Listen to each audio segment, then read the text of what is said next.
Everyone has moments in life they can't just stop thinking about. They can be embarrassing things, like that one time you face planted in front of a group of teenagers, or something amazing like the first time you hosted your family for the holidays. And on Baby, This is Keke Palmer, hosted by me, Keke Palmer, and presented by BMW, we know to savor the good memories and let go of the bad. And one thing everyone remembers fondly is their first time behind the wheel of a BMW. So come join me and BMW this summer as we explore pop culture moments and topics you just can't stop thinking about on Baby, This is Keke Palmer, sponsored by BMW, the ultimate driving machine. Acast powers the world's best podcasts. Here's a show that we recommend. What is The Briefing Room? It's a behind-the-scenes look at how the criminal justice system works and the lives of the people within that system. If you love true crime, well, these are the real people who do the job every day of making sure justice is served. Hi, I'm Detective Dave. I'm Detective Dan. Together we have decades of experience in local law enforcement, a profession that we think is often misunderstood. So we're going to explore how to do it right, and we won't shy away from when it's done wrong. These are stories you'll hear nowhere else. Unique, frank, and unvarnished. From the team that brought you Small Town Dicks, this is The Briefing Room. Episode 1 drops on August 30th. We'll meet you in the briefing room. Acast helps creators launch, grow, and monetize their podcasts everywhere. Acast.com.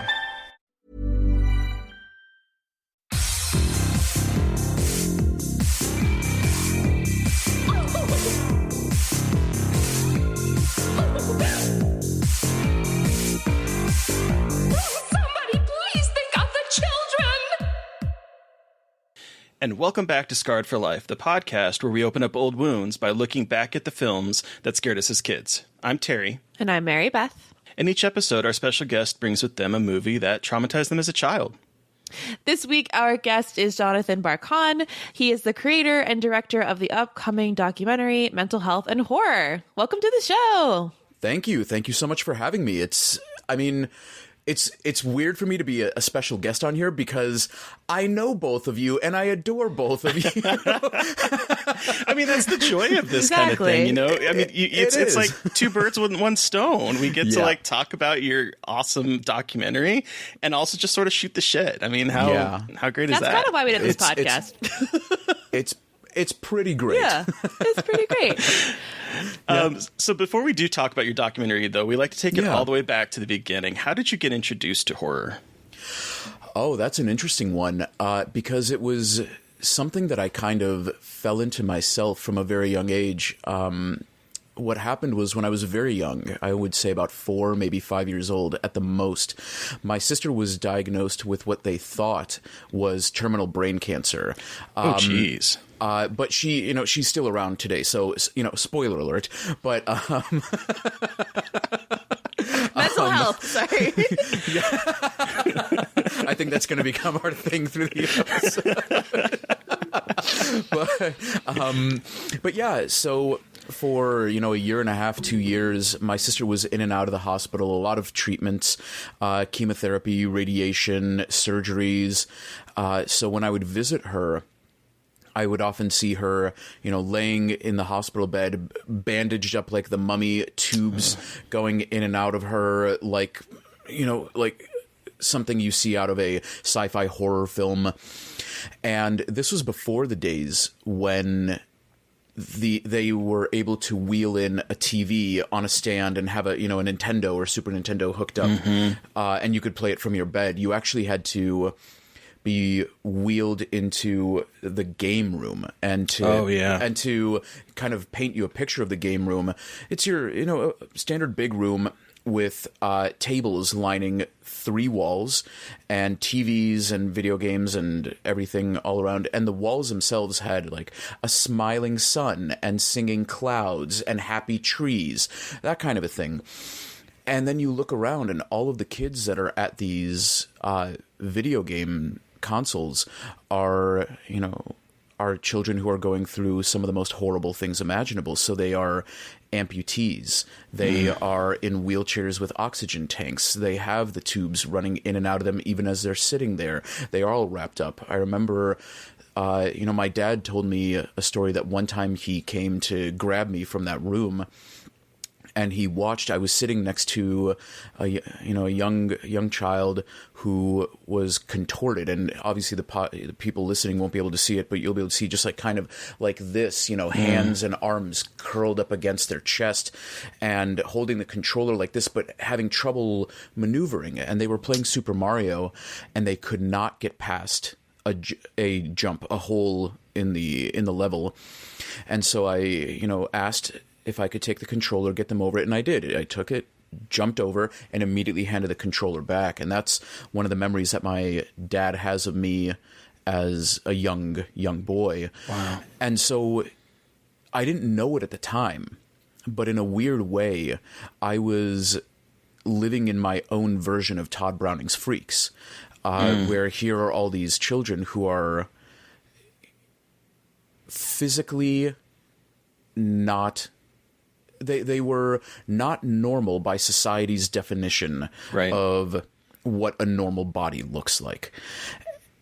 And they were some of the most amazing kids out there. They were so strong and so brave and so full of life, even as many of them were genuinely dying. Right. It wasn't even a case of they were, they might be able to make it out. Some of them were just, the clock was ticking. Yeah. And so... while I was there, I was kind of exposed to games like Castlevania and Friday the 13th and A Nightmare on Elm Street. And also because of this situation with my sister, my dad as a doctor was traveling the world giving lectures, and my mom was often with her. So I was very often left to my own devices. So even at a young age, I kind of had to learn how to take care of myself and also to occupy my mind. So, gaming was definitely one of those things, in the later years of my single-digit age, I was getting into stuff like The Seventh Guest. The Seventh on the Guest. PC. Yeah. And I was doing, there were a lot of sleepovers at friends' houses because my parents couldn't leave me home alone. So I would very often go to people, and one of them was with a kid who was a little bit older than me, and he would stay up late and get me to stay up late, and we would watch Tales from the Crypt, and we would read EC Comics. And there was one that stuck with me, and I keep trying to find which issue it was from, and listeners, if you can identify this, then I will love you forever. But it was this tale of these kids who were super excited to see a metal band, and they go to the show, they get backstage, they drink some punch or something like that. It was probably beer, and I was just young and decided it was punch. Right.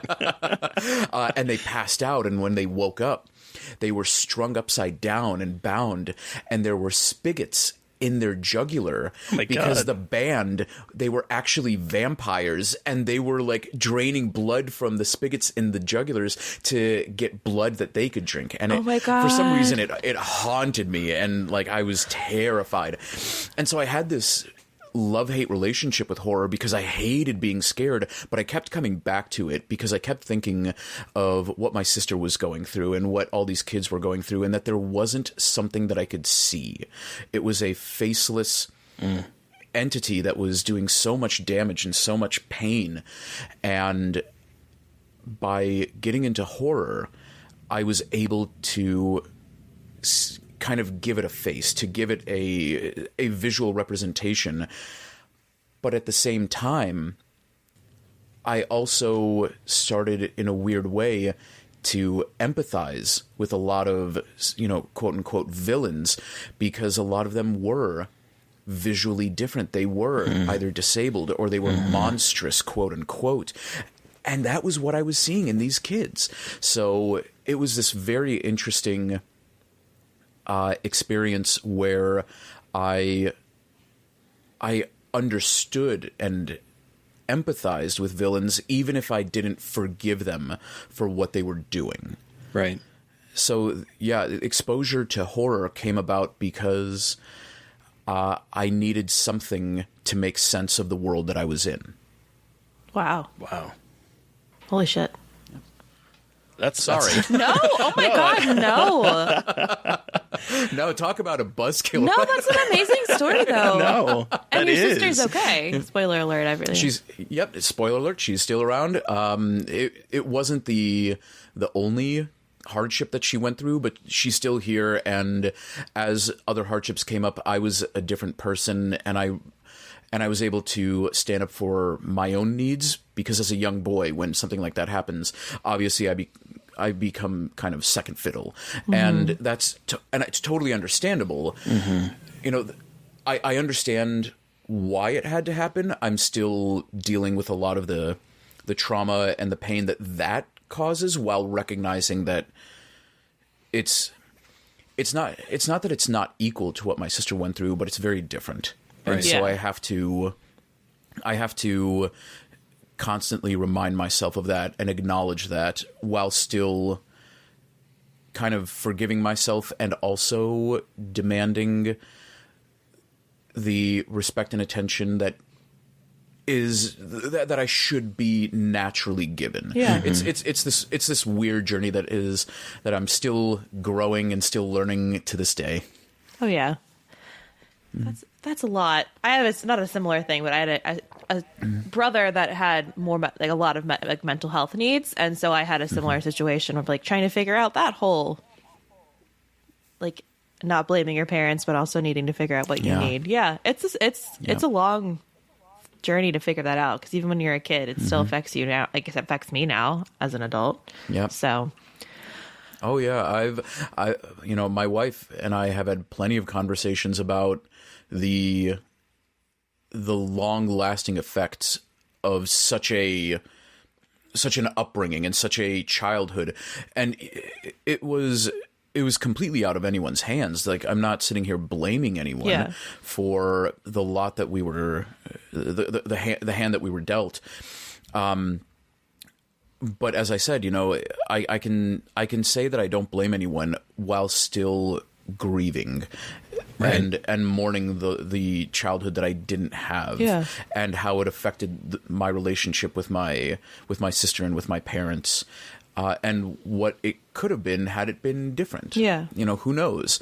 But all I know is that because of that, I am where I am today.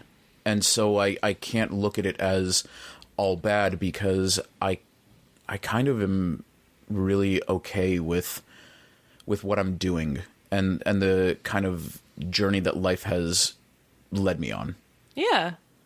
So, the journey that life has led you on is into the horror world. So what were some of the first horror movies you remember watching as a kid? I know that you played a lot of video games. So what were some of the movies that you really remember?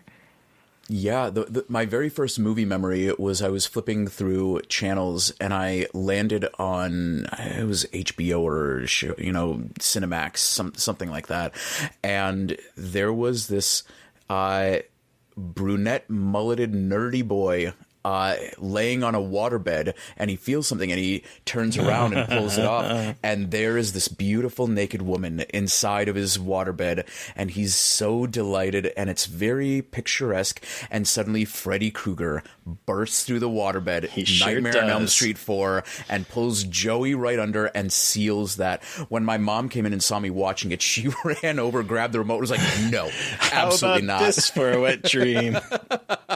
Exactly. Yeah. And but what's interesting is my mom hated me watching Halloween, Friday the 13th, Nightmare on Elm Street. She couldn't stand it, but she loved watching the Alien films with me because she adored Sigourney Weaver. So she was like, as long as I like something, we can do this. That's not a terrible compromise. I mean, Alien, you got to watch Alien, which is pretty cool. Oh, yeah. So did your mom like horror movies, or she just liked that she watched them because of the people in them? Did she have any kind of enjoyment with horror or sci-fi or anything? Not really. Okay. I mean, my dad is terrified of horror movies. I mean, my dad fully admits that. Which is the Disney movie with Mirror, Mirror on the Wall? Is that Sleeping Beauty? Snow White. Snow White. Snow White. Thank you. Yes. Snow White, that whole scene, mirror, mirror on the wall, and then that face appearing. Mm-hmm. My dad said that was one of the most terrifying things he's ever seen. So he can never watch horror movies because that will absolutely wreck him.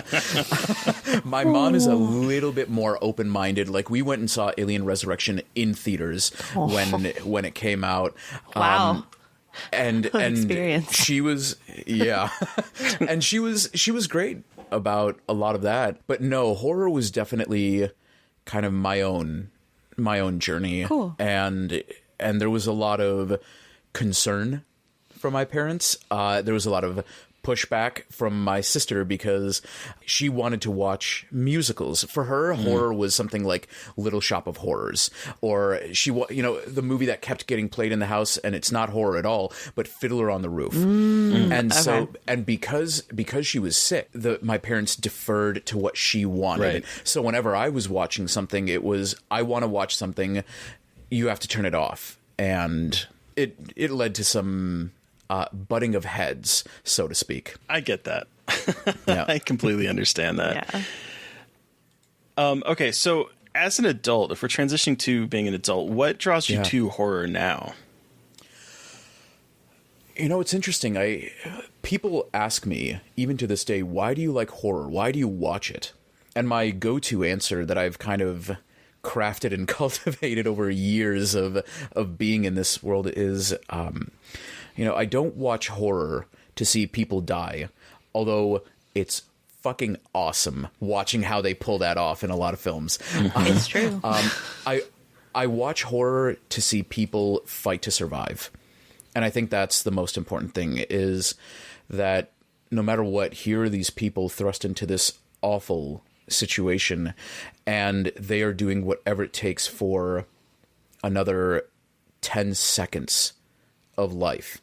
And I think there's something really, really inspiring about seeing people who realize how precious life is, and that they will do anything to just enjoy even a little bit more time. And also, horror is just great. It's this maligned genre that does so much and in so many interesting ways. And it isn't perfect, but nothing is. And it tries to tell really important stories through a lens that both amplifies it and kind of, in a way, puts a mask on it that you have to work towards revealing. Right. So it's just the ingenuity and the creativity and the passion. My God, the filmmakers who make horror are so passionate, and I love them for that. So I think that's why, to this day, horror is what I fall back on and what I adore.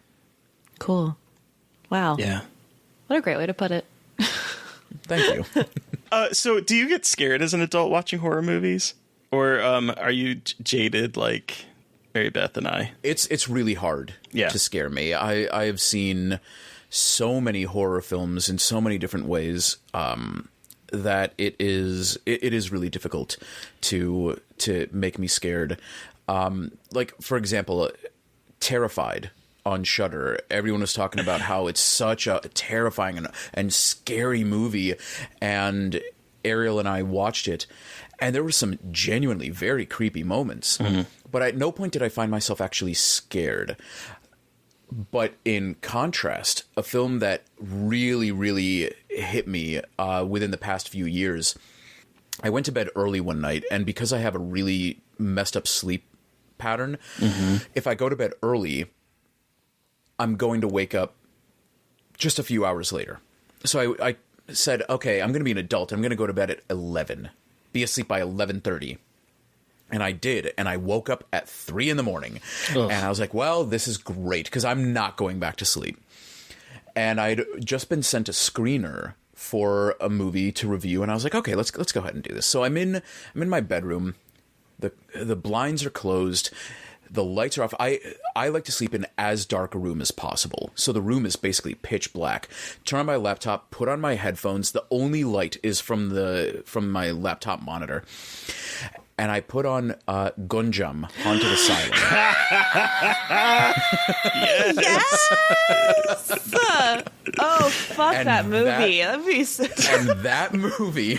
No. That movie at 3 a.m. in a pitch black room with really good noise canceling headphones. Oh, yeah. God. Noise canceling. That movie, I watched it, and when it ended, I just sat there. I was like, I'm not moving until the sun is coming through the blinds. That movie is absolutely terrifying, and it has such good sound. The sound is so Yes. good. Oh. That's the whole point. I showed it to Ariel, and Ariel is very sensitive to like ASMR triggers and sounds. Like it actually creates a physical reaction. And I put it on. We watched it, and then that little thing that that thing happened, and she just started like shivering and convulsing. She was like, "No, no, no, no, no, no," and I am sitting here dying because one, it's still genuinely really effective at even the second and third time around.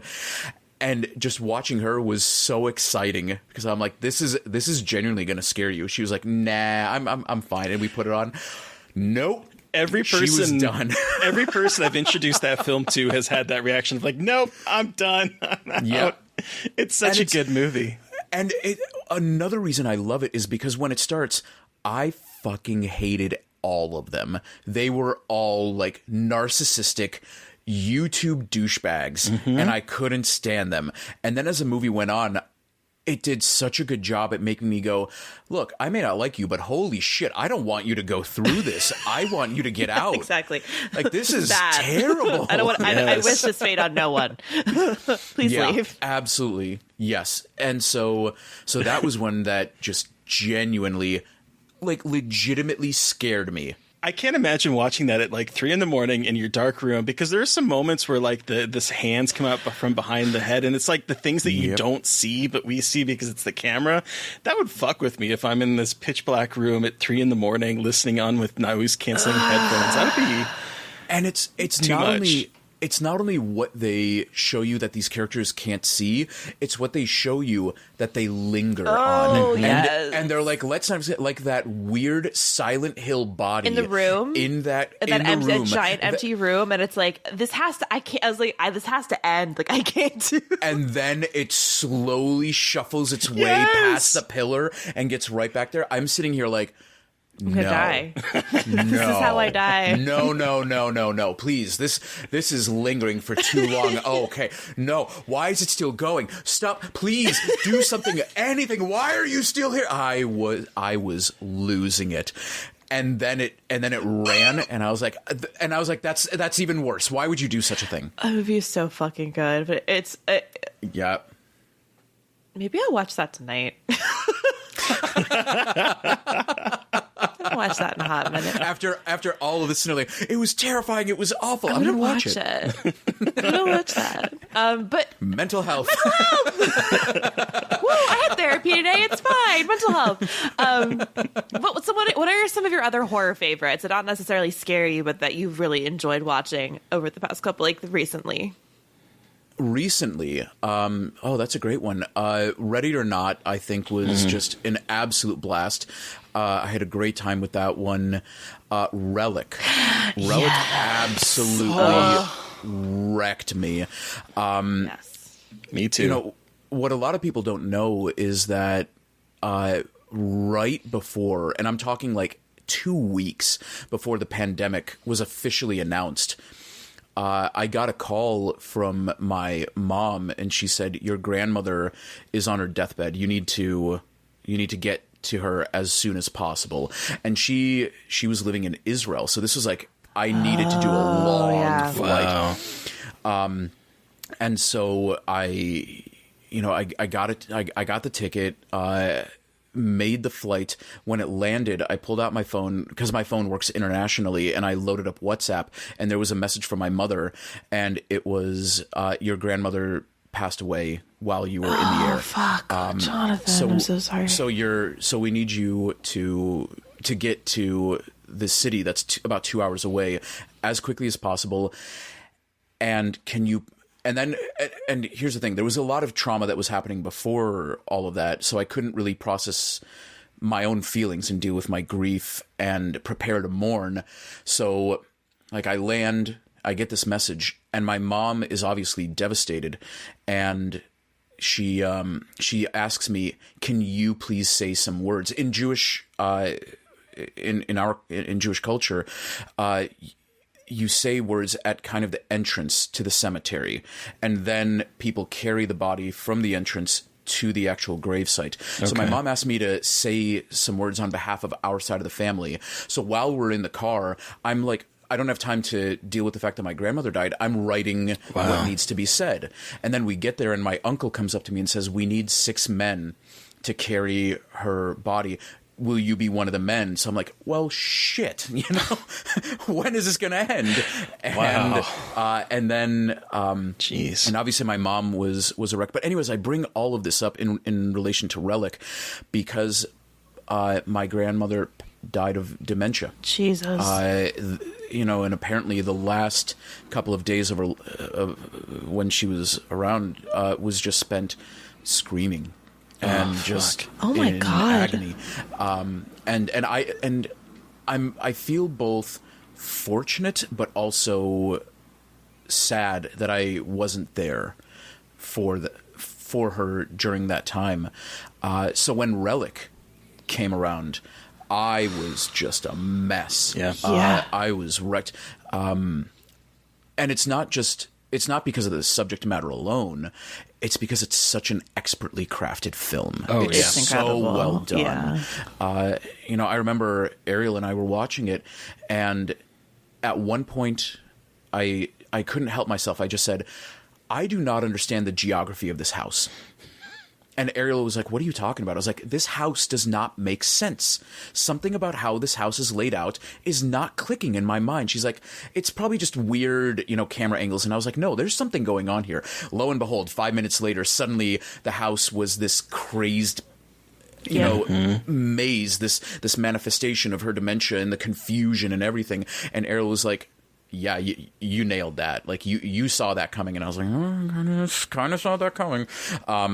But it's because that was still very fresh in my mind. So yeah, that was definitely, one of those movies that really stood out as of late. Yeah. But yeah, I guess those are, I'm sure I can find more if you give me 2 seconds. I keep a spreadsheet of all the movies that I watch, when I watch them, my rating, like if I have written a review, it links to that. So like I can definitely find, all the movies that I've loved. So that's awesome. No, it's like, because Relic is is incredible, and I know that Terry and I both enjoyed it immensely, and it destroyed us both because that movie is horrifying and heartbreaking. Yep. But transitioning to your creative work and mental health, and your documentary that you're working on, can you tell our listeners a little bit about the documentary that you are currently working on and fundraising for? Yeah, absolutely. So the name is the current working title, I should say, is Mental Health and Horror, a documentary. And it is exactly, what it sounds like. We are basically trying to demonstrate that horror can, and I want to emphasize that word, can versus will, or does, for that matter. Horror can have a beneficial impact on those living with mental illnesses. And I want to be very clear, that doesn't mean that we're suggesting horror is a cure, or that horror is the only form of therapy that people should take, or that horror can work for those who don't enjoy it. That's not at all what we're saying. We're simply saying that there is this negative stereotype around horror. There are all these stigmas that are attached to this genre from people who are almost proudly ignorant about what horror has to offer. You know, I don't watch horror because it's evil, it's satanic, it's awful, you know, it's misogynistic, it's this. And, you know, in some cases, they may be absolutely right. But in the grand scheme of things, they're not. It's just like any generalization. It is far more damaging than it is helpful or accurate. And so this documentary really has two goals, one of which is to combat moral panic and the negative stigmas kind of head on and almost go on the offensive in a weird way rather than, you know, be defensive about it. And the second goal is to let that kid in the middle of nowhere who doesn't have access to good mental health resources and whose community doesn't really encourage or foster or appreciate even a casual appreciation of horror. I need that kid in the middle of nowhere to know that they are not alone, that there are people from all walks of life, from every gender, sexual identity, ethnicity, religion, race, whatever, that they are not alone, that there are people out there who love what they love and who are going through what they're going through. And that if we let them know they're not alone, then hopefully they'll do a little bit better. Hopefully they'll be able to sleep just a little bit easier at night, knowing that even with all that they're enduring, that there is an out, that there is something that they can do, that there is hope. Wow.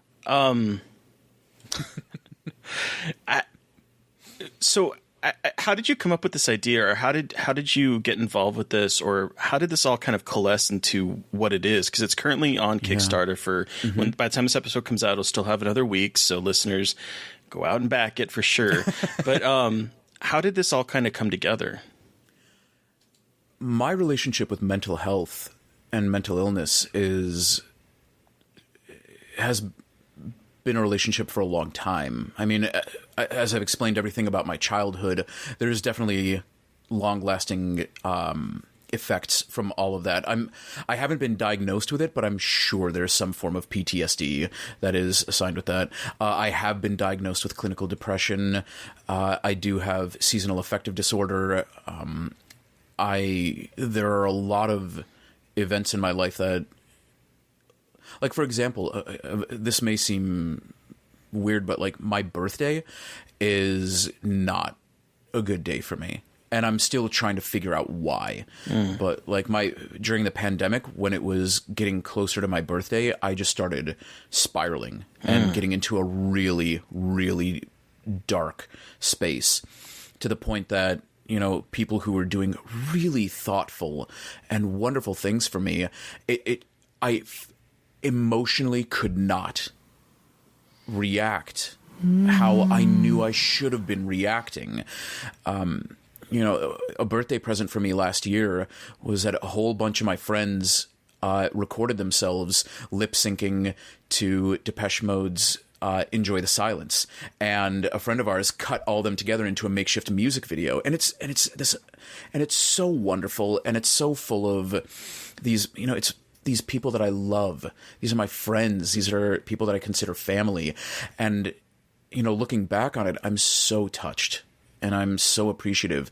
And at the time, you know, when it was shown to me, I just sat there completely stone-faced, and I actually felt worse because I couldn't react how I knew I should have reacted. So I was punishing myself. So there's that. And also, as I've spoken about openly, I am a survivor of an attempted suicide attempt. And so I have been dealing with mental illness for a very, very long time. And so I've always kind of tried to foster and nurture a discussion around that. But where the idea really came to a point where I was like planning it out and writing notes and researching and documenting and everything like that, was actually when I was in Los Angeles with Ariel, and she was invited to be one of the interviews for Sam Weinman's queer horror doc for Shudder. And so she did her whole thing, and I was waiting in the green room, and then I came out and joined her when the director of Jawbreaker was being interviewed. And something about that experience, we were just standing behind the camera, something about it just clicked. I had this epiphany, and I typically carry around a little journal and a pen on me so that if I have an idea or if I need to take a note or I need to write down contact information or anything like that, I can. And I just went to the corner of the soundstage and I sat down and I started furiously scribbling down notes, like page after page after page, just nonstop. The floodgates opened. Wow. And we got back to where we were staying, and I started just writing down. I put everything onto a Google Doc and started looking up potential talent and resources and papers and everything like that. And I was still working on that several months later when the pandemic was announced, and I started talking to a few people about it, and they all were like, yes, we want to be a part of this. And then I reached out to Andrew Hawkins, who at the time was with Creator VC and was working on the In Search of Darkness documentaries. And I said, hey, we've worked together in the past. I did one of the In Search of Darkness watch-alongs. We've emailed frequently, and I really like how you go about things. I really appreciate your passion and dedication and work ethic. And I wanted to present a documentary idea to you and hear your thoughts. And he said, okay, hit me. And I sent him that Google Doc. And 30 minutes later, he sent me a message simply saying, get on Zoom. And he sent a link and he was like, we're doing this. Wow. We are making this happen. And in my mind, I was like, okay, that's cool. Like, let's see what happens. Right. And suddenly, like, I was given a list of tasks. Like, you have to find an art director and a director and an editor and all this stuff. And I started, working with him, and we were putting it all together, and we were strategizing and getting all these things going. And then one day it hit me. I was like, oh my God, we're doing this. This is actually happening. And a funny story, I actually wasn't supposed to be the director. This was, it wasn't something that I ever envisioned. It was simply, I thought that I, came up with the idea and that I would produce it, but that would be the extent of my role, aside from being the person to actually do the interviews. Right. But the more and more that Andrew and I were talking, the more and more I realized later that he was basically waiting for the right time to say, I think you, Jonathan, should be the director. And he asked me, and I said, I need to think about this. I really need to take the time with this. And what convinced me to take it on was that I realized, based on my work in journalism and writing, that typically the people who are interviewed the most for a project are going to be the director. The director, the stars, then it's going to be like the writer and the producers, but they're like a little bit lower. So if everyone's going to go to the director and ask them a whole bunch of questions, I realized that with a topic like this, that's very sensitive, that's very personal, that it could lead to the director being asked some really difficult questions, questions that put them on the spot. Right. And the thought that came in that made me go, yep, I have to direct this, was, if I can't expect myself to be put in that kind of a situation, then how can I ask anyone else to do it for me? Yeah, that's true. And so that's what kind of led to me taking on this role, which is completely new to me, and I have no ideas. I'm kind of making it up as I go along, but luckily I have an incredible crew who is so supportive, but is also unafraid to hold me accountable, and that's so important to me, that they aren't just yes people. Yeah. Like, yeah, no, that's fine, when it's really not. I need them to say that is a bad idea, or there is a better way to do it, to which I'm going to go, please tell me, educate me. Let's do this right. Because if with something that is this personal to me and is also so personal to so many people out there, as we have learned since announcing it, it needs to be done right. And that means I need to be told when I'm doing something wrong. I'm really excited for this documentary. Thank you. I'm very excited as well, and I'm equally terrified. You want to know what movie has scared me in the past few years? It's this one that I'm making right now. The one that is my brainchild. It is the one that has scarred me for life, forever. Yeah. But so how can our listeners support? I know that we talked about the Kickstarter, but is there anything else that anyone listening can do to support the documentary and making sure that it gets out there? Yeah, I was asked that recently, and I feel so uncomfortable and awkward asking for people to pledge money. So what I ask is just share it. Spread it around, put it on your social media, send it to your friends and family, and if they want to pledge, then we're beyond humbled and appreciative. If those who received the link then in turn share it to others, then that's perfect. That's exactly what we're looking for. The main thing right now is, obviously raising funds will be fantastic. We hit our goal, which is incredible, but we explained anything that goes above the goal is going directly back into the film. It's going into our production. It's going into the travel that we will need to do to get the footage that we will need. So anything that people want to contribute is going right back into the film. But yeah, it's just kind of awareness, I think, is the most important thing. Cool. And listeners, if you check our show notes, we will have a link to the Kickstarter in it. So please share and do all that fun stuff. Thank you. Yes, thank you. So we have talked about your horror history and your documentary, but Jonathan, what episode of a show are we talking about today? Before I even say it, I just have to say I love that you came to me and you're like, all right, pick a movie. And I was like, no. All the good ones are taken. Like, I looked at the list and I was like, oh, I would have done that. I would have done that. I would have done that. And then finally I was like, so what did scare me as a kid? And then I remembered that something about the Darkwing Duck episode Twin Beaks, not Peaks, but Beaks, just at that young age, just something about it sent shivers up and down my spine. Okay, I'm going to read the synopsis, and we're going to give some context, because I have absolutely no fucking idea about Darkwing Duck. So this is going to be a journey for a lot of us today, including myself. Let's do this. Okay, so just the fucking plot synopsis. In Twin Beaks, Herb and Binky Muddlefoot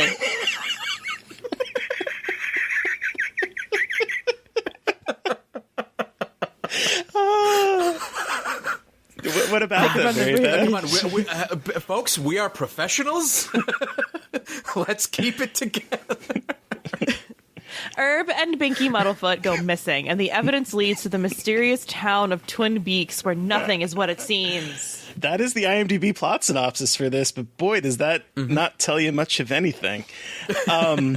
So I guess before we do get into this episode, because I'm not sure, I know Mary Beth is not familiar at all with this property. It has been forever since I have watched this show. And I have to say that you talking about this and suggesting this made me go down a rabbit hole of rewatching a bunch of episodes. I have watched 6 or 7 episodes since you suggested this. And it was like going back down through memory lane. But what is your relationship to this show, Jonathan, as a whole? And what can we kind of lead our listeners and Mary Beth to in terms of this show? I mean, my relationship with the show is it's casual. I'm not going to sit here and say I'm a Darkwing Duck enthusiast or a professional or an expert in Darkwing Duck mythology. But like any kid, when I was young, I I loved cartoons, and I was that kid that raced home from elementary school to try and catch the Sonic the Hedgehog cartoon and Super Mario Brothers, where every Friday that's when they had the Legend of Zelda cartoon. That was the best. Oh my god, Exactly. the Legend That was of the Zelda best. cartoon. I own it on DVD. Well, excuse me, princess. But yeah, there were these amazing cartoons. When I was growing up, Captain N, the Game Master, you had Tales from the Crypt Keeper, which, that was a great one. And Darkwing Duck was one of those cartoons that was just kind of sort of ubiquitous at the time. And, I was watching that at the same time as I was able to stay up a little bit later and watch Ren and Stimpy, all these things. So I was exposing myself to all these kinds of varying different cartoons, from Looney Tunes to Pirates of the Dark Water and everything else in between. Dark Water, yes. Oh my god, I had the hero ship from that as a toy. I loved my Pirates of the Dark Water toys. This episode, on top of being a fucking buzzkill to start off with, is now becoming nostalgia memory lane. I mean, that's pretty much what we do here. We just go down a bunch of nostalgia. So, Darkwing Duck, it aired from like 1991 to 1992, and it was sort of a spin-off of DuckTales.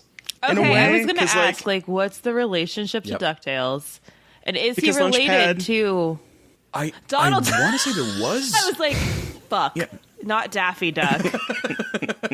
What's wrong with me? Not that young. Jesus. I want to say there was a relationship, but I can't remember. Well, Launchpad was in both. Yes, and that's so, right. This sort of because DuckTales ended, and then this kind of picked up like a year or so later, I think, and it's a little confused as to whether this is supposed to be in the same world or a different universe, because like later on in 2016 the creator said that this was like a different universe to DuckTales, but there's obvious connections between the two. Some characters from DuckTales end up showing up in some of the episodes here, and obviously Launchpad is the connective tissue. But God, that just, you reminded me. You just triggered a memory of when I was playing the DuckTales NES game, and there would be Scrooge McDuck Boing, standing boing, standing on Launchpad's plane as he flies you to the different levels, and somehow could fly you to the moon. But that's beside the point. But yeah, Darkwing Duck is kind of like it's Batman meets DuckTales. Yeah, it's actually like because the parody, a lot of it is with the Shadow. Yes. Because like the Shadow, his alter ego was Kent Allard, and this guy's alter ego is Drake Mallard. So like it's obviously like a parody of a lot of superhero stuff, but it also does pull in a lot of genre. Like the titles of episodes, there's like Night of the Living Spud, which is about like a vampiric potato that ends up feasting on a bunch of campers. There's Beauty and the Beat, which is where we get introduced to Bushroot, who is the character in this so one. So he's a legitimate mutant duck plant hybrid. Yes, he was a duck scientist who was exploring photosynthesis and trying to make it so that ducks could feed themselves off of the sun, and he ended up testing on himself, a la The Fly, and ends up becoming a plant. And it's almost like baby's first body horror, because he starts to like grow things out of his body and it starts turning green and stuff. I got a little bit of that shit in this episode, so I can imagine. Okay. It also embraced death in a very interesting way for a Disney cartoon, because like characters die. He has Gosselin, his like adoptive daughter, who she lived with her grandfather, and her grandfather was murdered by a criminal. And there's like death and violence. At one point, Bushroot is mowing a mower, like he's gonna mow over the head of Darkwing. So there's like a lot of violence in this show, and not just like the Looney Tune cartoon violence, like threat of actual death. It's when Disney was cool. Because he was edgy and like wasn't as scared to make a lot of grown-up references. Because I was going to say, like, this episode had a lot of very like adult stuff going on, especially Twin Peaks. Like That's not a children's show, in case anyone was wondering. Twin Peaks. And that's the thing is, it was, Twin Peaks was enormous. It was the water cooler show when it was airing, so everyone was referencing it. And the funny thing is, I was actually watching a lot of Twin Peaks when I was younger, and weirdly, that didn't scare me. It didn't scare me as much, especially the first season, because the first season really isn't all that supernatural. It's only kind of in the second one where it starts getting really weird. But yeah, I've loved Twin Peaks from a young age, and then this episode decided to lean into the kind of horror and creepiness, but in a way for kids, and yet I was a kid, so it worked. It definitely freaked me out. So let's continue with that. So how old were you when you saw this episode? How did you see this episode? Were you familiar with Darkwing Duck at the time, or did you just stumble upon this? Give us your horror story about Twin Peaks. Yeah, so I don't know when the airing date was, if it was in 91 or 92, but I would have been anywhere from 6 to 8 years old. Okay. When this would have aired. November 7th, 1991, it looks like. Okay, then I would have been 7 years old. And I know that I watched it when it aired because pretty early on in the 90s, my parents thought that I was addicted to television, so they cut the cord in every way. So from about 9 or 10, we had nothing. Oh, wow. And at first I was, obviously devastated. Now I don't have cable TV. I haven't had cable TV or anything like that ever. My Comcast keeps calling me, do you want to upgrade? No, never. But yeah, so I watched it, at 7 years old, and it just, something about it. Again, that was right around the time. It was either in the end stages of when my sister was going through her brain cancer, or like right after. So there was just so much that I had been working through and so much that I'd been dealing with. And then this episode comes along and they really lean into it. Like, it's creepy music that is very heavily influenced by Angelo Badalamenti's score. It's, the full moon behind trees and imposing mountains with their twin beaks, kind of looking over the land, and this weird mix of Twin Peaks and Invasion of the Body Snatchers with little nods to Little Shop of Horrors and even Fantasia. There's that nightmare sequence. Oh, yeah. And that Chernobog thing comes out. And there's also this weird kind of element of X-Files going on as well. It's just it is a pure love letter to all of the sci-fi and horror that was coming out around then. Yeah. Sure was. I was like, is every episode like this? Like, this is a lot of homage going on right now. A lot of it.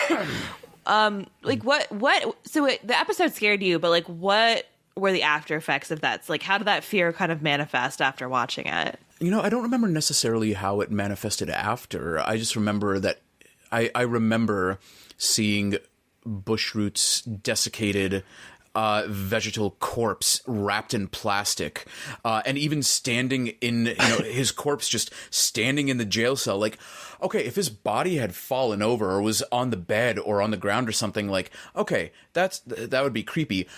But it's standing up. This husk is still upright. Like, something about that. His mouth agape, his eyes like empty, like there's nothing there. Empty. It's like it's terrifying. I have not watched this show in forever, and if someone had asked me, "Hey, what was Darkwing Duck about?" I would be like, "It's about a Caped Crusader," and that's all I would be able to tell you. But the moment that I saw his desiccated corpse staring out the jail cell, I was like, oh, wow, this is all like coming all the way back to me as being like I would have been 10 when this came out. So watching this as a 10-year-old and just being like taking all of this horror in a cartoon that is airing on ABC on Saturday mornings, I believe is when I saw it. I think so, yeah. It was one of those things where, and that's the other thing, is it was Saturday mornings. This episode comes up. It's a beautiful, sunny day. I mean, it's November and, but it's still like bright. The clouds aren't covering the sky. And so it's early in the day. The birds are chirping. Everything's picturesque for a Midwestern fall day. And this episode comes on, and I'm sitting here noping the fuck out. I was like, no, I need to get away from this. This is weird. This is creepy. This is not what I was expecting. No, and it wasn't what I was expecting. Rewatching it, 30 years later, I'm like, what even is this? This episode it's bizarre. It's a bizarre episode. It's definitely one of those things where we think back, like, yeah, us kids were kind of exposed to some really edgy and an adult stuff. I mean, that's not to take away from what kids are dealing with now and what they're watching. I mean, I'll be honest, I don't know. But this was something that I'm willing to bet if a lot of parents watched it, they would have been like, I don't know how I feel about this. No, Disney. Yeah, well, it's that kind of mix of surrealness, because this is a very surreal episode, which again makes sense because it's homaging Twin Peaks. But it's that mix of surreal imagery, particularly in that dream sequence, and these weird things that happen, and you're like, why is this even happening? Why are two people throwing the desiccated body wrapped in plastic of bushroot over a waterfall? What is even happening here in this kids show that is airing on fucking ABC? And then they try and lighten it up by having alien cows. Yes. And their whole mission. Yes. And it's and the funny thing is those cows themselves are kind of a nod and a reference to something that was very big, because they say they come from Planet Larson. Okay. So I was like, is that supposed to be Gary Larson from the Far Side Gallery? Gary Larson from Far Side, yeah, because he loved using cows in his comics. I was trying to figure out what that was. It's I was like, amazing. Larson is such a specific weird thing that has to be a reference to something, and it just hit me that is the Gary. Yeah, and that's the thing. This show, at least, Terry, you watched more episodes. I watched the Twin Beaks episode to kind of refresh myself, but you've watched more of it. So, but I'm wondering, in the other episodes, were they just as kind of pop culture referential? Oh yeah, there was a lot of the Night of the Living Spud. It's again Bushroot, who is the one of the big five villains for Darkwing. He is trying to make a bride, and so he's like, she's alive, and definitely doing Bride of Frankenstein type stuff. And it's this kind of telling this story where they're looking for big Webfoot instead of Bigfoot, and they're telling the story about this giant potato that sucks the blood, I guess, out of people, and then they start to grow roots out of their head. There's so many different horror homages to it, as well as just regular pop culture stuff that because the very first episode of Bushroot is introduced, it has this sort of the Fly reference to it where he's testing on himself, but it's also Beauty and the Beast, and it's the kind of tale of that, because Bushroot's in love with his female scientist that doesn't really get him, and so it's just, there's a lot of that kind of stuff that's going on here that it's actually quite. Should I watch Darkwing Duck? Quite smart. I think you should watch Darkwing Duck. I think I should watch Darkwing Duck. I wonder, Terry, in Night of the Living Spud, I wonder if the vampire potato was in a weird way an homage or reference to, I don't know if you remember this book, Bunnicula. I was thinking that the entire time. I was also thinking Bunnicula, because Bunnicula was my fate, was my shit when I was growing. I loved Bunnicula. Awesome. Yeah, there's a lot of that in here that I think that the creators of this and the writers of this are definitely tapping into this. I think this one goes a little bit harder than some of the other ones. I think they're more of we're just going to grab all the stuff and kind of throw it together, whereas this one, it feels like a very particular homage to Twin Peaks. It's interesting what they choose from Twin Peaks too. The score is almost exactly like the opening score, which is very bizarre. And the fact that they have Bushroot wrapped in plastic, so Laura Palmer, who is the dead girl of the show, is found at the beginning wrapped in plastic, and her corpse is kickstarts all these events, which is a very dark thing. And the fact that they have that homage to her corpse wrapped in plastic as one of the anchoring references is, and throws it down a waterfall.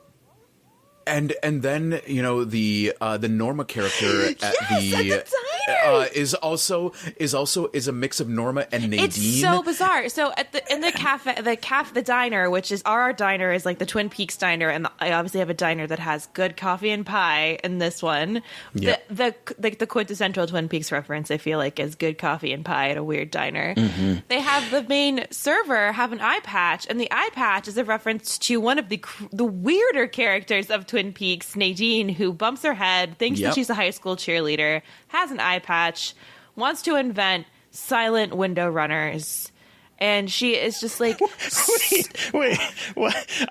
Jonathan, I've never seen Twin Peaks before. I've seen like maybe 3 episodes of the first season, and all of this is legit. This is all legit, and it is crazy, and it is delightful, and it is one of my favorite things on like the it is planet. legitimately, and like her character really doesn't have much, like, kind of exists outside of the more supernatural stuff. Like, she is kind of like her own weird character, but she's...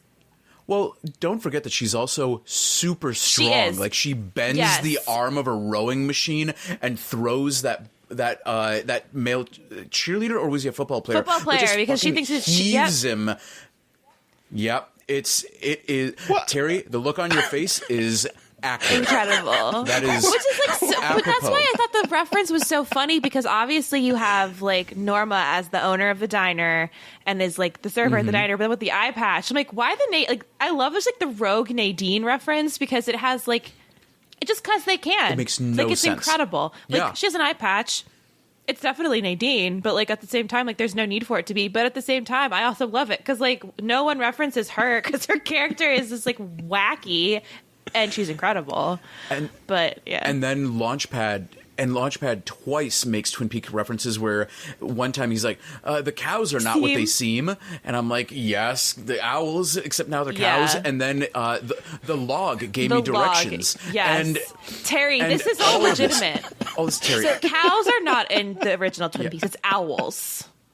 Then the owls are not what they seem. Log Lady, who is my personal Jesus Christ, has a log that she talks to that has a psychic connection to another dimension, and the log communicates these things through her psychic connection with this log. Yes. My log has something to tell you. And she carries it around. I was Log Lady for Halloween one year, and I have a log I crocheted and carried around a party, and like it whispered to me, and I would tell people things at the party. I love this. Terry, none of this is an exaggeration. None of this is a fabrication. And the best thing, of all of this, all of what we're saying is actually the more normal parts of Twin Peaks. That's, yep. What the absolute fuck? It's incredible. It's incredible. And that's why I was so glad you picked this. Because like I can only assume this is going to be a Twin Peaks homage episode. If it's not, I'm going to be very mad. And so it's very excited. And then you watched it and you were like, it's everything I wanted. It's literally and an more. episode of Twin Peaks with ducks and cabbages. Yep. I was going to ask, is the cabbage anything? Nah, not the Because like I just had a bunch of like these questions of like, what's up with the coleslaw? What's up with the cabbage? Is this part of like I had all these questions about what part of this is an homage, what part of it is not. So, as we said, the cows are not what they seem. The log gave me directions. The town of Twin Beaks, the diner, the server who is Nadine and Norma combined. Yeah. All of those are Twin Peaks, and I'm sure, and the soundtrack. And there's probably more that I'm not thinking off the top of my head. But from there, and beetroot's body wrapped in plastic, or bushroot's body wrapped in plastic. Bushroot wrapped in plastic is very Twin Peaks. Yeah, it's the core of it. But then the cabbages and the kind of these clones that are popping out, that's just straight Invasion of the Body Snatchers. That is not in Twin Peaks. There is this element of a doppelganger in Twin Peaks, but it's not done in this way. Okay. You know, how you see it in Twin Peaks is a completely different representation in Twin Peaks. Okay. But like I could see see this being terrifying to a kid, especially the nightmare sequences, like the nightmare sequence when he's being chased by cabbages. The log has legs and is running around him.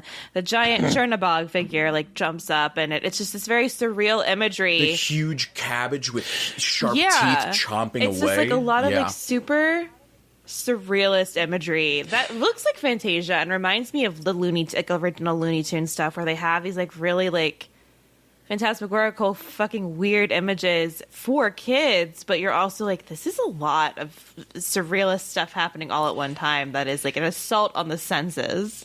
It kind of reminded me a little bit of Dumbo, when Dumbo has like the pink elephants on parade going through like that's what it kind of reminded me of, just sort of like we are fully embracing the lunacy of what is happening here. And I guess what I really liked as an adult watching this is this, you have, because Darkwing Duck is always about, he's kind of the Sherlock Holmes, the like, we have to find logic and clues and deduction, and by all of this stuff we're going to solve things. But as he starts getting pulled into the mystery of Twin Beaks, nothing makes sense. And so everything that he's like trying to come up with ends up getting turned on himself. And I love the point where he thinks he finally gets it, where he's like, aha, the cows make milk goes bad, the coffee is bad, bushroot's bad, you see, it all connects. And everyone's like, what are you even talking about? It's this idea that he has to try to make sense of the situation that is completely illogical and it makes absolutely no sense. And the fact that LP, this kind of, he's always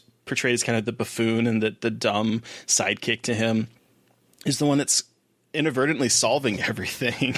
It's just, it's kind of adds to that sort of like, we're in this place and nothing is as what it seems. We could get psychic access to the ones with the they're more open, empty minds. And I think that the way that you're describing it in a sort of way, you can kind of see that with Special Agent Dale Cooper and Andy, Sheriff Deputy Andy, because Kyle MacLachlan is very, very open to unorthodox investigative techniques. I mean, there's this whole episode where he goes out into the woods and he's throwing rocks at a glass bottle to determine who is the main suspect, and you're like, this is outrageous. This makes no sense. It's not based on evidence. There's nothing going on. But something about how it's done is really incredible. I mean, the scene that I'm talking about, it's so surreal and crazy because they have this whiteboard in the middle of the forest, and Special Agent Dale Cooper says, before we embark on this, I need to tell you about, and then he flips it over and it's about, he goes, Nepal, and he smacks a pointer against the map, and he's like, let me tell you about Nepal, and it's like, what is going on here? But incredible. But he is unlike Darkwing, who is solely about logic and deducing facts and using evidence. Dale Cooper is both. He is looking for evidence. He's looking for clues. He's part of autopsies to find information, but he's also very open to unorthodox techniques. Meanwhile, Andy is Launchpad. He is a lovable buffoon with not a lot going on between his ears, but by God, is he the sweetest person imaginable.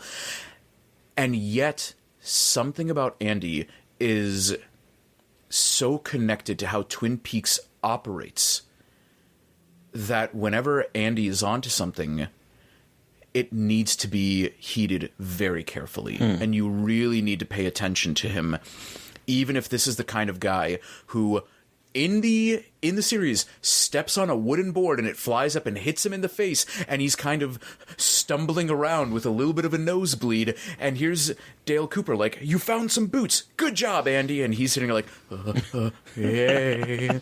Like, that's exactly what Andy is like. That Andy is exactly just a charming idiot. Just yes, absolutely, that is the perfect description of Andy. But like, so the way you described this episode and how it kind of puts Darkwing in this uncomfortable position, in this place where all of his tactics and all of his methods are thrown out the window. I really think that there is that in a way is itself an homage to Twin Peaks, and it's also this really important lesson for a lot of kids that here's this character that they've been watching and they've been loving and they've been seeing him use facts and logic. As you said, he's a Sherlock Holmes. And then he's put in a situation where none of that works, and he has to adapt, and he has to realize that other methods can be right. And I think that's a really incredible lesson. Yeah, because I love how the episode sort of starts out with him being incredulous that Launchpad is studying psychics and that kind of stuff, and he's wearing this weird pyramid on his head, and he's using a dowsing rod, and he's doing all of these like things that are so far away from that deductive reasoning, and yet he lands a plane with a blindfold on. Correction, he crashes the plane with a blindfold on. But it lands so nicely in the trees. Best landing yet. and I love when Launchpad just sort of wanders off and goes to commune with the cows and finds the log that is ultimately bushroot, which I have questions about that too, but he's like talking about like, oh, we got to go we got to go down this way, take that first left, go to the diner and have a nice darn, cup of coffee. Although the cows say that the coffee is bad. And he's like, did the nice cow tell you that? He's like, don't be silly. The log gave me directions. And it's so, it's delightful. It made me laugh so much without even realizing that in particular was, again, a Twin Peaks thing. I just thought, this is so fucking bizarre, and I love that this was a kids' television show. Yeah. Yep. What were your thoughts, Mary Beth, watching this for the first time, not knowing anything at all about Darkwing? I'm really curious about your thoughts. I was like, this feels like a Simpsons episode more than a kid's show to me. Like, I was like, this feels like it's for adult. I was going to ask, like, this feels more adult oriented, just because the references were so adult to me, and I wouldn't it would have gone over my head as a kid. Like, I would have looked at it more like at face value, but all of it would have gone completely over my head. And I really enjoyed it. The voice actors I recognized from a lot of stuff, so I was like fixating on that. Yep. But I was really like thinking about how adult it was. That was what was really stuck out to me. And I was like, this does not seem like a kids' television show. I know a lot of kids shows are like that, but I was like, these animators really are very talented with how they sneak in, not even sneak in, just like make these blatant homages to adult horror stuff for kids, which I think is really cool. And I think this got me thinking about how, like, oh, horror is so scary and evil, blah, blah, blah. But then, like, so many kids shows reference it all the time, and there don't seem to be as many problems with that. And it's like, obviously, horror is something that can be enjoyed by children, which we all know. And it's just interesting how those two things are so closely related, especially in the kids' animation space, and how these adults take their love of horror and make it kid friendly and make it kind of funny. Like, and I was thinking about that a lot too, and about how that relationship, I think, is way closer than a lot of people think in terms of horror and kids animation. I think you're really onto something, and I think it's fascinating to think about how, for a lot of parents, horror for kids is acceptable because, Halloween is acceptable, and you want to do like child-friendly spooky things, that's totally fine. But the moment you start getting older and you start understanding how the world works and you start becoming your own kind of person, that's when horror suddenly becomes evil and something you have to avoid. And it's this really interesting thing that, here's this episode where Bushroot's body is wrapped in plastic and thrown off a waterfall, and a lot of parents were probably like, yeah, that's cute. They're doing the Twin Peaks thing, which admittedly, Twin Peaks was so big that even kids knew about it and had some idea of what was going on. There was no way to avoid it. Right. But, so I think that also played into why it was kind of acceptable. Simply because there was no other way around it. Yeah, because I love Twin Peaks, but I obviously, I was born in '93, so I came to it much later than, when it was in, the water culture zeitgeist, premiering every week. So I don't think I knew that it was, I knew it was popular, but I don't think I knew it was popular enough that, even kids kind of were aware of what it was. Because it seems so, weird and niche and culty now. So it's just interesting to hear that, because I knew it was on ABC, right? The first two seasons were on ABC. They were on a pretty big network. Yeah. So Interesting. Yeah. I mean, Terry, you can probably speak to this as well, but the cast members were going on all the late night talk shows. There were, magazine covers, the ladies of Twin Peaks, fashion, it played into that. It really was this undeniably massive thing that was ruined by expectations and demands before it kind of came into its own again, after a few years after it was canceled and it started becoming like a cult thing and it started living on and it wouldn't go away. It's one of those rare TV series that somehow refuses to die no matter what happens. And I think the homages that were happening all over, like in Darkwing Duck, kind of fueled that. I think a lot of kids watched Twin Beaks and it stuck with them. It resonated. Something about it really spoke to them. And so then when they were old enough, they started to get into Twin Peaks. But obviously that was going to be years later. So it just kept having a life beyond its own seasons. Right. Cool. Right. Now, I do have one final question, though, because I'm still at a loss as to why there were desiccated corpses of Bushroot everywhere. Why was there a corpse in his jail cell? Why were they throwing his corpse over the waterfall? I realize, again, I'm trying to bring logic to an illogical town, an illogical situation, but it doesn't make sense to me as to why there are corpses of Bushroot. So I don't know why there are a lot of corpses of Bushroot. I think the multitude is more of a nod to Invasion of the Body Snatchers, but the body being thrown over the waterfall wrapped in plastic, Laura Palmer's body was found basically right outside Pete Martell's house, in Twin Peaks, and it was wrapped in plastic. I don't think it was thrown over a waterfall. There is a waterfall in the opening scene. There's the iconic waterfall shot. Yeah, I do remember that. But I think I don't think the desiccated corpse had much to do with Twin Peaks. No, I think the desiccated corpse was just to spook people. I think the plastic itself was the direct homage. Well, that was just to keep vegetables fresh. I love the Gosselin. The puns. Oh gosh, the plant puns in this. I only rob banks for seed money. You think I'm the only vegetable that went bad? All the classiest timber eat here. Wait, okay, quick question. The part where he's like, the Bushroot has been our spy, and all of the corn stalks and pumpkins and shit come to life. Or is that like his power? Like, is that his thing? Like, yeah, his ability is to commune with the plants and control them. I feel like that's probably it, but I would like clarifying question because I don't understand. Lend me your ears. He's basically Seth Brundle meets Poison Ivy. Mm-hmm. Okay, cool. Pretty much.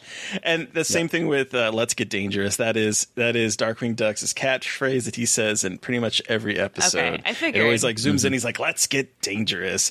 And then the other thing that he always says, I'm the terror that flaps in the night. Like these are all things that he is constantly saying. That is, again, kind of a reference to the Shadow, where the whole thing in the episode of the Shadow is like, who knows what evil lurks in the hearts of men? The Shadow knows. So it's like kind of taking that sort of self-aggrandizement that Darkwing is guilty of as well.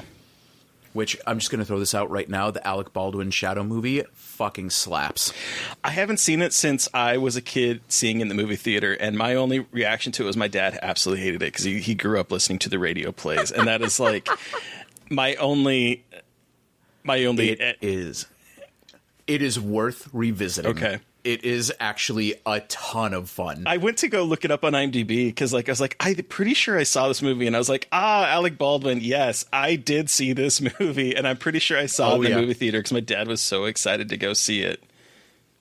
And he was so disappointed. But that's my dad. Alas. So do we want to give Darkwing Duck's episode Twin Beaks our ratings out of 5?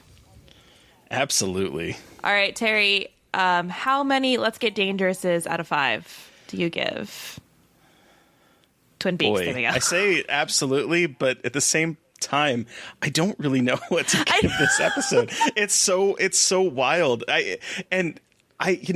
It brought me back to being a kid. I watching this again. We barely even talked about the fact that the one scene that just like popped in my head was when Honker's family pulls up and holds up the the cabbage, and he's like, "We couldn't do this harvest without you." And the cabbage unveils, and it's like Honker staring back at him.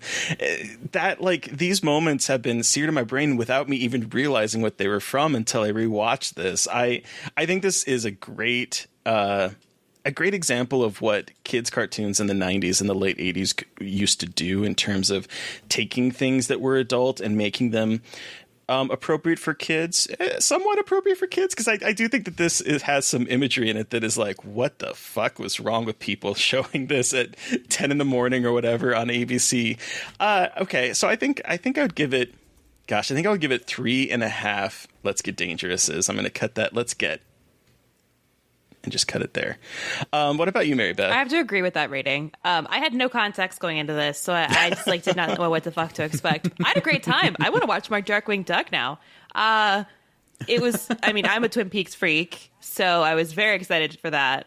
And I'm always so fascinated to see how kids' television takes horror stuff. Like, I always think about the Nosferatu clip in SpongeBob where he's flipping the light switch on and off. And, like, I never understood it. And there is literally nothing to understand. It's just Nosferatu flipping the light switch on and off. Like, why? I love that shit. So, in watching this episode, it was just so cool to see how the writers were influenced by horror and how they brought that into a kids' television show. And in such weird, fascinating ways. So, despite not having that nostalgia, I still really thought it was quite enjoyable. And it held up really. The animation is gorgeous. It's like, looks really good. I was like, oh, this is not from that long ago. Looked great. I had a great time. I love the Nadine reference, because why the fuck would you reference Nadine? Only because you are a diehard Twin Peaks fan, and I respect the hell out of you. So I will give this 3.5 Let's Get Dangerouses. What do you give the theme song? Oh, God, the theme song. When there's trouble, you call DW. All I can think about was Arthur, the show Arthur, because in the show Arthur, his sister's name was DW. So all I could think of was his little sister. It was the episode tone and the theme song were very strange dichotomy and tension. So I was not sure what I was getting into. Yeah. That's fair. But Jonathan, you have the final word. How many Let's Get Dangerouses out of 5 do you give this episode of Darkwing Duck?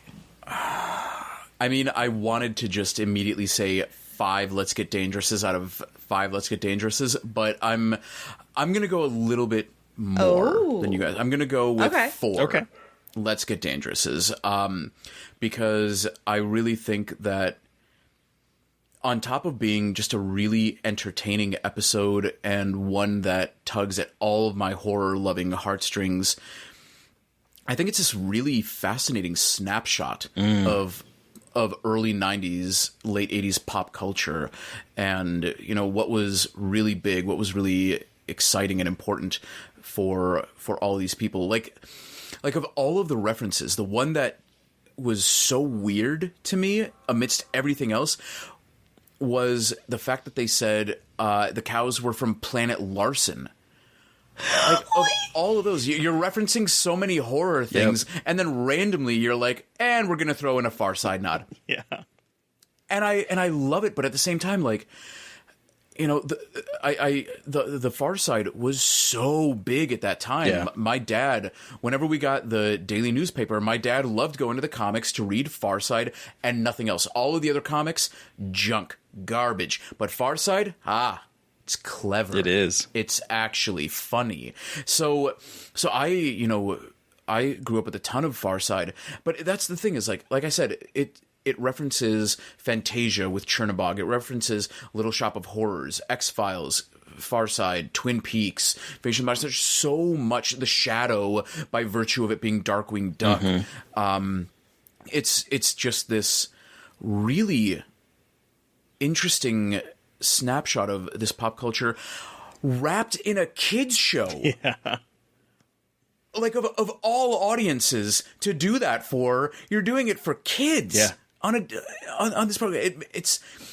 It's just mind-blowing, and I love the audacity of it. I love the just passion, and as both of you said, how the people who made this clearly loved what they were doing. They knew what they were doing, and they were just having a blast with it. And I just resonate with that so much. So yeah, 4 Let's Get Dangerous. Hell yeah. Love that. All right. Well, thank you so much, Jonathan, for joining us to talk about Darkwing Duck Twin Beaks. Where can listeners find you, and what do you have that you'd like to share? I mean, finding me is very simple. I pretty much only use one social media platform, and that's Twitter. So you can just follow me at my name, at Jonathan Barkan. And in terms of what I would like to share, I mean, obviously there is the documentary, but you know what? I'm going to share a joke. Ooh, this is exciting. And I'll be completely honest. This is shamelessly stolen from a relatively recent episode of The Last Drive-In. Thoughts about Joe Bob or not, to the side, this joke is genuinely, I'm a fan of this joke. Okay. So a horse goes into a bar, sits down at the counter, and calls the bartender over. Bartender comes up. "Hello there, horse. What can I get for you?" And the horse goes, I'll have just give me a beer. Give me a huge beer." And the bartender says, "Oh, okay, we can do that." And he brings over the beer, and the horse starts drinking. And the bartender goes, "You know what, horse? I have seen you come in here day after day for weeks, and you always drink a lot. And I'm worried that you might be an alcoholic. Do you think you are?" And the horse goes, "I don't think I am." Disappears.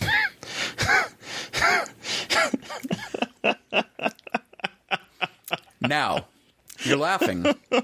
So I don't need to repeat it, but for other people, they didn't understand it, so I had to repeat the joke, and I had to explain that this joke was playing on Descartes' philosophy of human existence. I think, therefore I am. And I could have explained all of that, but I didn't want to put Descartes before the horse. Bye! It's over! Mental health!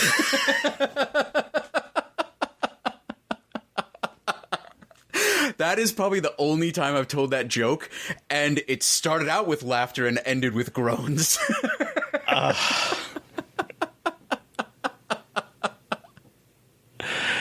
Oh, Jonathan. All right, listeners. Well, you heard from us and Jonathan here. And this episode is gonna be deleted.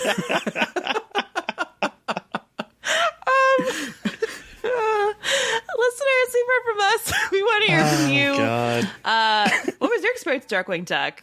Did you like Darkwing Duck? Did you have no idea what the fuck we're talking about? Great, let us know. Send us an email at scarredforlifepodcast@gmail.com, or you can follow us on Twitter. Wow, you can reach out to us directly on Twitter. I'm at MB McAndrews. And I'm Gaily Dreadful. That joke broke my brain, and I don't know how to do the outro that I've done for almost 2 years. And of course, don't forget to follow the podcast on Twitter at Scarred Podcast. And please give us a review. Put a joke in there, maybe. Please. You'll have fun. Thank you to Eric Power for our artwork. Thank you to Sean Keller for our music. Thank you, everyone, for listening. Please stay safe out there, but most importantly, stay creepy. Until next time. Won't somebody please think of the children?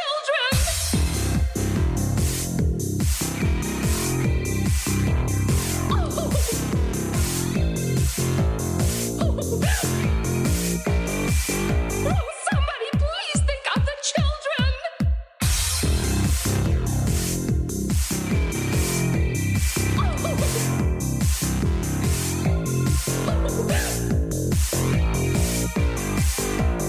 Somebody please think of the children!